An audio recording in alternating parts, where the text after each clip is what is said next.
Well, let's move ahead now.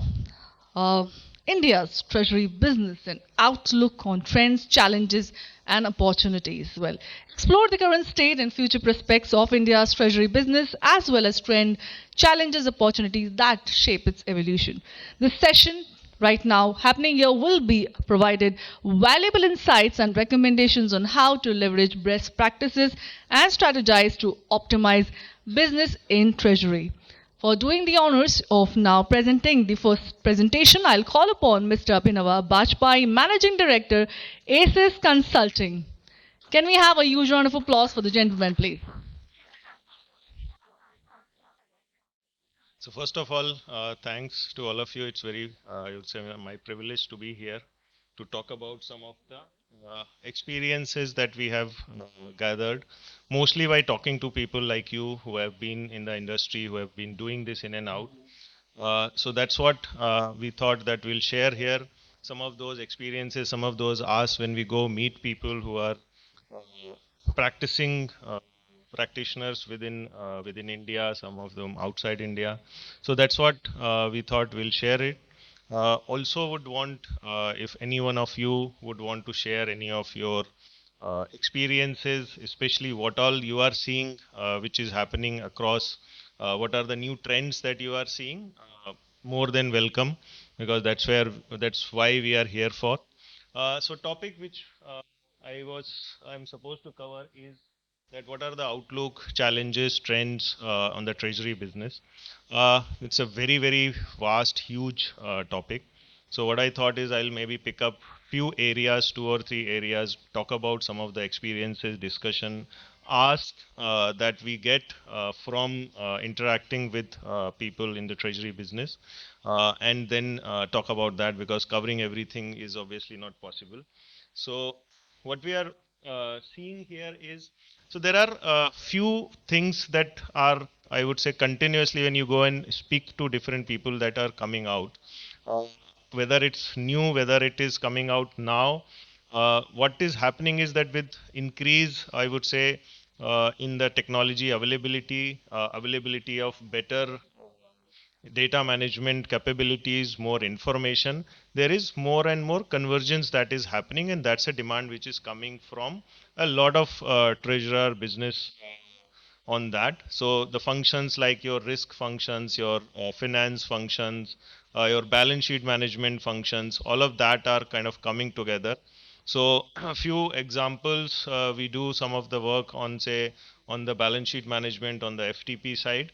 Earlier, it used to be primarily a finance job where they used to manage that FTP. It's primarily a static thing which used to happen. Now what we see is you go for any of those discussion, treasury is one of the forefront on one of the forefront on that. They are the you can say become the center point for managing that entire FTP part, managing the funding part, allocating that, so they become the central manager of the funds, and that's where that it revolves. Now the expectation is when you do that, you need to then have the right kind of resources, tools handy for you in order to manage those expectations.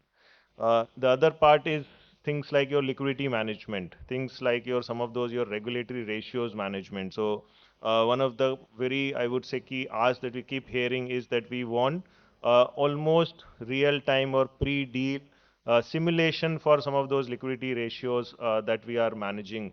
The reason being that when we do any deal, when you do trades, when we manage or take decisions, there is an impact. Now that impact we want to know now. We don't want to do a post facto analysis on that. So now that's another area. Now earlier when you have the technology which was not supporting that, making that, I would say, demand was a little difficult, or not making demand but actually fulfilling that was a little difficult.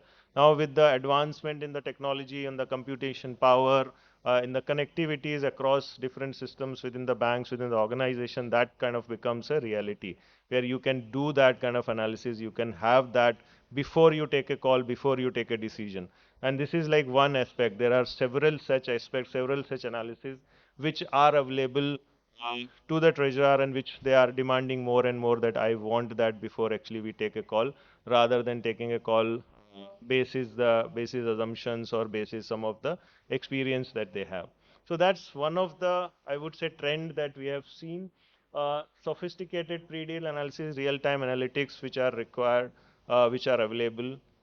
There is a high demand for that. There is a ask from various practitioners for that, be it your risk measures, be it your limit monitoring on that front, and that is also not only say on a related to treasury, but if there is any impact that is happening on any of the other parameters, whether it's on a capital side, whether it is you run a stress scenario, there is an impact on the ratios. All of those are something that is also required to be done on a pre-deal basis, and that's something that we see that there is a lot of demand, and it is being fulfilled also. So that's an area. Another thing that we discuss with a lot of practitioners, one of the things that people say is it has become more difficult to make money in treasury.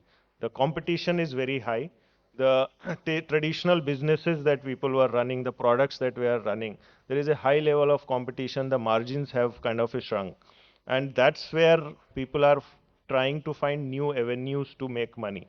In the new avenues comes, there are two areas. One is you increase the offering, and second is you increase the product that you are offering to the market.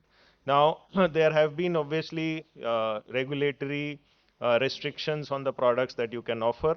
Obviously, the regulator is working in terms of allowing more and more products depending on what are the demands, what are the asks from the industry. And when I say industry, primarily the consuming industry. So the so not the one which are offering those products, but which have the real business need, who will consume those products in order to do well in their business, whether it is for the hedging purposes, whether it is for any of the exposure management purposes. So there are obviously new products which are being offered, but the idea is that people who are offering those products, structuring those products, they need to have two capabilities which they are working more and more. One is understanding that industry, so having those people, experts who understand the industry business. So if it's a corporate, if a different type of industry, if it insurance companies who are consumer, who are the clients of say a bank, where a lot of those treasury activities happen. Understanding their needs, understanding their underlying exposures, understanding the risk that they are facing, and then coming out with the products, structuring the products, which may not be very complicated, but which might be just a reuse of some of the plain vanilla which is already available.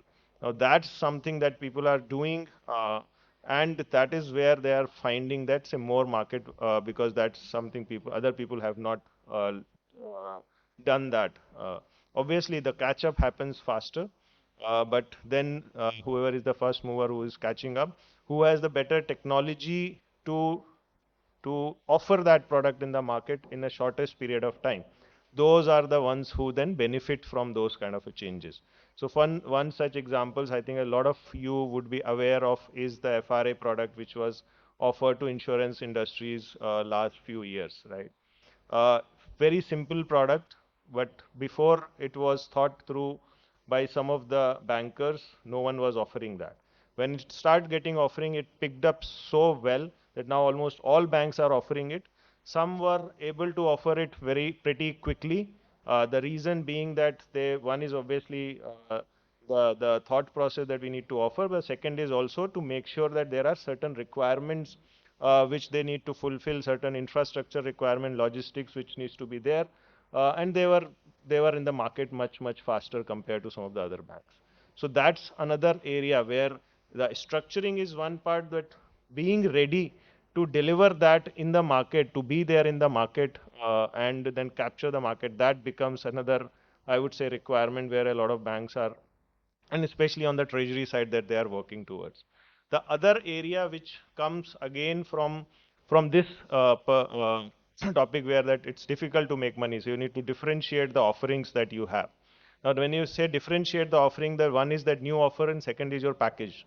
So if there is a corporate, if there is a client, if they have a requirement, whether it is on the cash flow management and the exposure management, their risk management, the payment management, that entire thing, a lot of banks are now going and offering that as a package deal. They're saying, you give it to us, we'll manage it end to end. and that's where there is a retention, there is a, you can say, the clients over there, it becomes difficult for them to move to anyone else. And that's where you can even charge more premium, if that is a possibility, but at least you don't have to spend too much time in acquiring new clients. So that's the another, which is you have enhanced offerings which are there. Regulatory landscape, I think Treasury is heavily regulated business. All aspects of Treasury are regulated, right from which products you can offer, whom you can offer, what kind of product, how you can offer it, what kind of automation is required, what kind of audits are required, what frequency, everything is very heavily regulated.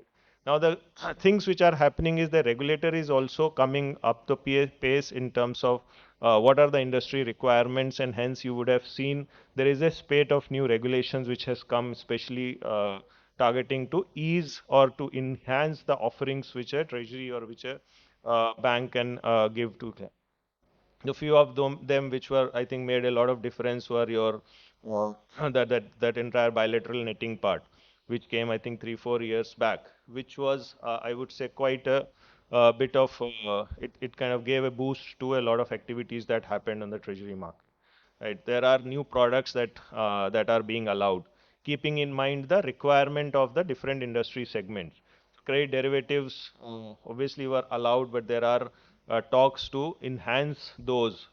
In terms, when I say enhance those, basically give more flexibility to the market maker to structure so that they cater to the need of the industry. Bond forward is another product which is there in the making. I think the draft guidelines are out, where again that will be allowed. There are obviously some of the other products which are there in the whether it is related to equity derivatives, commodity derivatives. Now with Gift City coming up, that kind of opens up a bit more flexibility to what can be offered. So looking at that, including what are the client segment that we can cater to, and the regulations which then comes up and that allow that to catering to, whether it is on the non-deliverable contracts which are allowed through doing that, whether it's equity derivatives that are allowed. So those are the things which a lot of discussions and the activities that are happening, that how we can capture a different market, a different type of products, and then get a more, you can say, opportunity to make money. So that's on the market and regulatory part. But then the fourth part becomes, I would say, equally important is the logistics, is the automation system support. As to do any and all of these activities, that system support is important. Now, what has happened in a lot of cases, the legacy systems which were there, fairly rigid, fairly descriptive, defined workflows, and making changes to those to adopt to any new thing was a little difficult. And that's where there is I would say, there was a very limited activities on treasury automation a few years back. It has increased, it has, I would say, caught up with all the other type of initiatives which the organization was taking. Now, a lot of organizations are looking up for either enhancing their automation, having different tools which are there, having different types of analytics which are available, in order to, and then the more importantly, having something which is more open, more flexible, where you are able to make those changes much faster. And that becomes critical, and that's one of the, I would say, a key thing which a lot of people that we go and speak about, they look for, saying either in their current infrastructure, current systems that they have, or they look for a supplementary system, or then they, in some cases, just go for an overhaul. Because those things which is additional analytics that is required, making changes which are required, that becomes critical.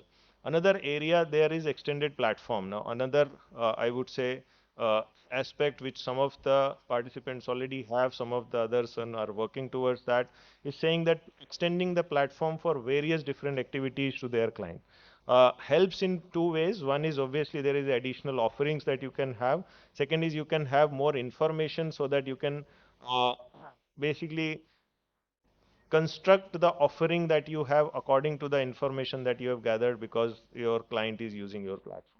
So that's another area where the activities which are going on, where you have platform for different capacities, which is then getting extended to the clients, to partners, partnering with different fintechs. If you don't have, or if the banks doesn't have that kind of a either time or appetite, then their partnership do it with the different fintechs, and then offering those as an additional offering along with what they traditionally do to the clients. That is another area that is happening quite a lot. So that those are some of the things that we were looking at.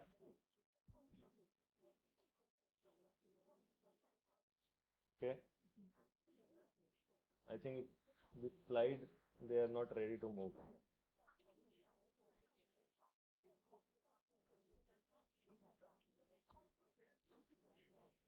Yeah.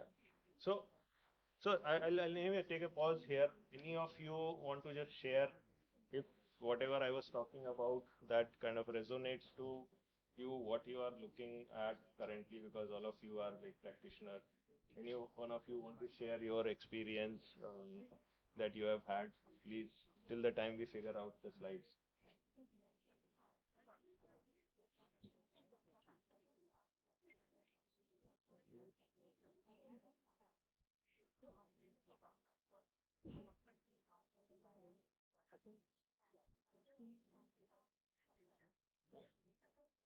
So anyway, I don't think there is much on the slides which are there because I was given a 15-minute slot. I think I've already consumed a lot of it. So basically, what you see is that the focus on the different products which are there, most of those have been there for quite some time.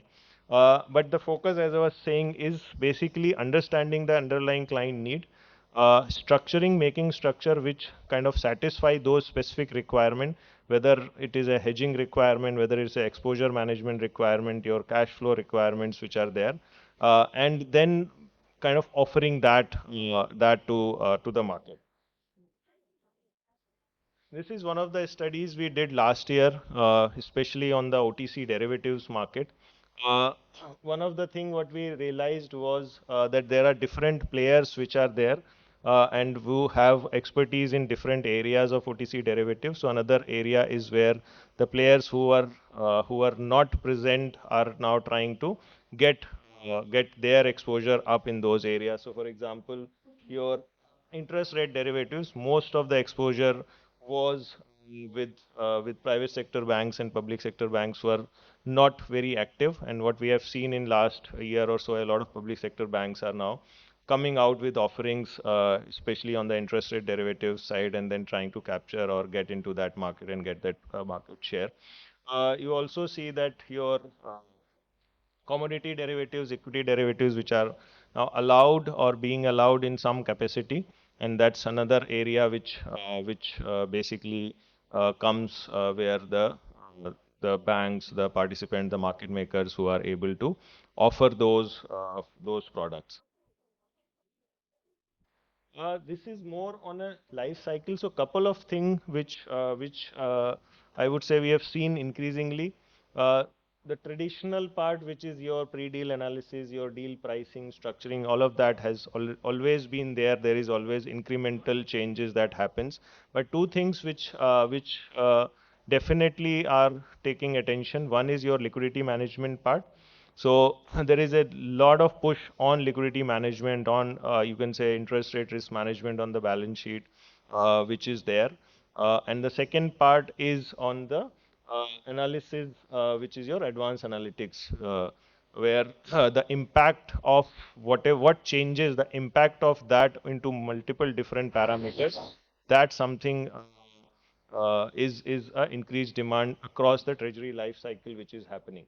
Another area is also looking at the how you are arranging your books, what are the hedging techniques which are being used, different accounting techniques which are available, utilizing those for better management of your P&L. So that's something again across the deal life cycle which is being looked at.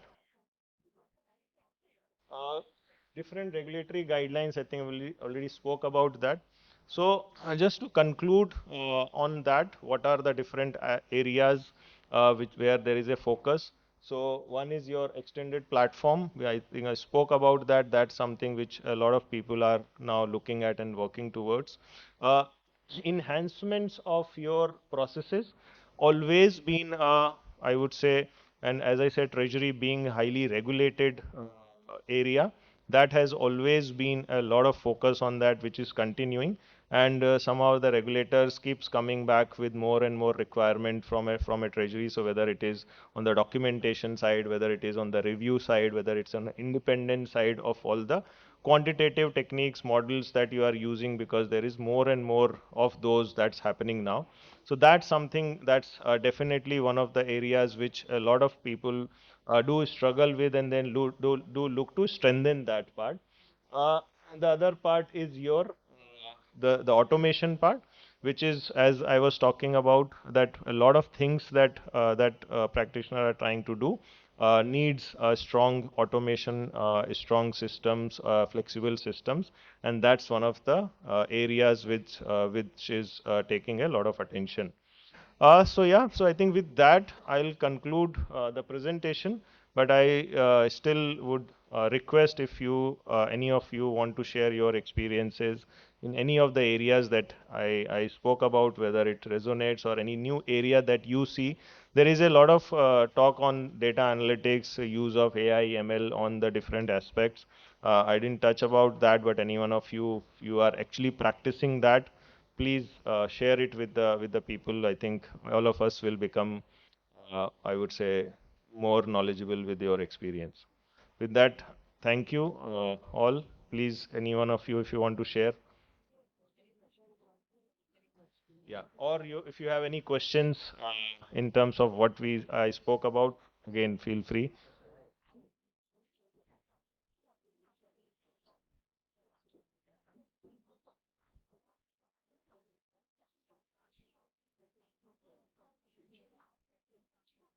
Yeah, I guess there is no question. So good, thank you.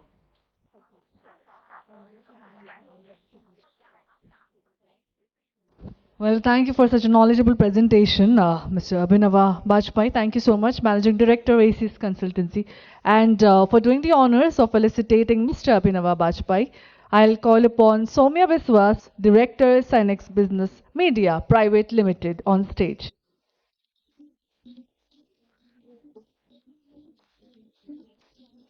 A very insightful presentation. Thank you, Mr. Abhinava Bajpai, Managing Director, Acies Consulting.